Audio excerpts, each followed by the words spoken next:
दिन दहाड़े हमले को तैयार ईरान, खामनेई का तख्ता पलट करेंगे ट्रंप।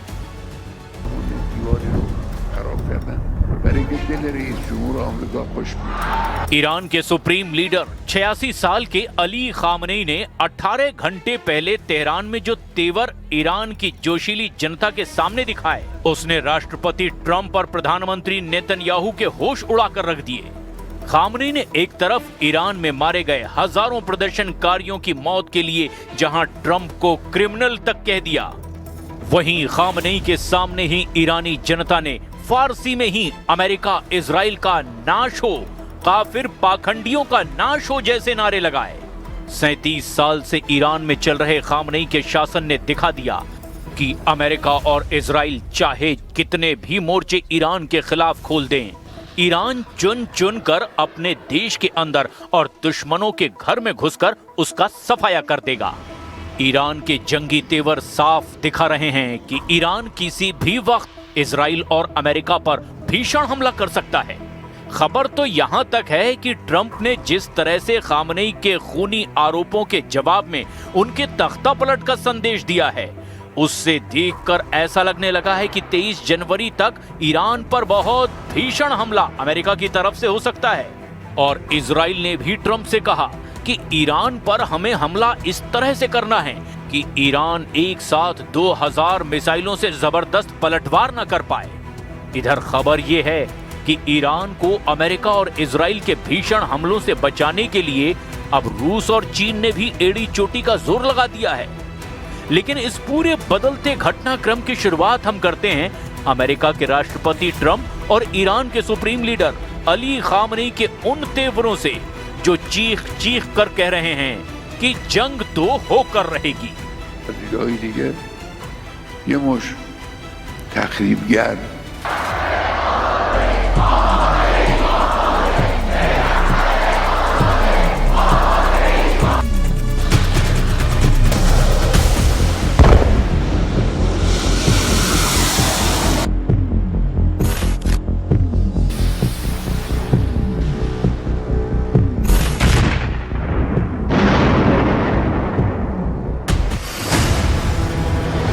अमेरिका इजराइल का सर्वनाश, खामनेई ने खाई आखिरी कसम।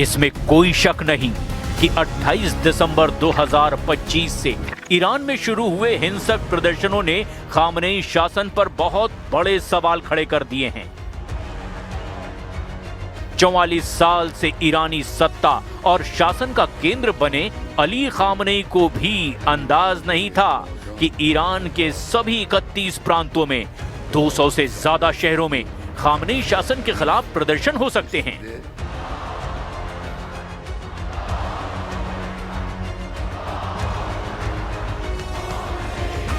IRGC का हिंदी में पूरा नाम इस्लामी क्रांतिकारी गार्ड कोर यानी इस्लामिक रिवोल्यूशनरी गार्ड कॉर्प्स है।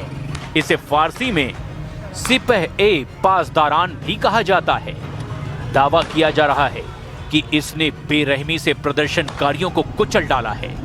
कुछ मीडिया रिपोर्ट्स का दावा है कि ईरान की IRGC के अधिकारियों ने माना है कि 5000 से ज्यादा प्रदर्शनकारी मारे गए हैं, जिसमें 50 के करीब तो सुरक्षा बल के हैं। द संडे टाइम्स की एक रिपोर्ट के मुताबिक ईरान के भीतर डॉक्टरों के एक नेटवर्क ने अनुमान लगाया कि मौतों का आंकड़ा 16,000 से 18,000 तक जा चुका है। ऐसे हालात में खामनेई शासन के खिलाफ अमेरिका और इजराइल ने हमले क्यों नहीं किए? वो भी एक बड़ा सवाल है।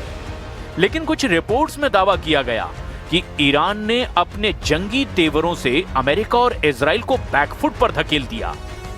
इजराइल इसीलिए भी ईरान पर हमला करने से डरा हुआ है क्योंकि जून 2025 में 12 दिन के युद्ध में ईरान ने 17 जून से लेकर 24 जून के बीच इजराइल पर इतना घातक पलटवार किया कि उन ईरान की कातिलाना मिसाइलों की काट अब इजराइल को अपने पास नहीं दिखाई दे रही।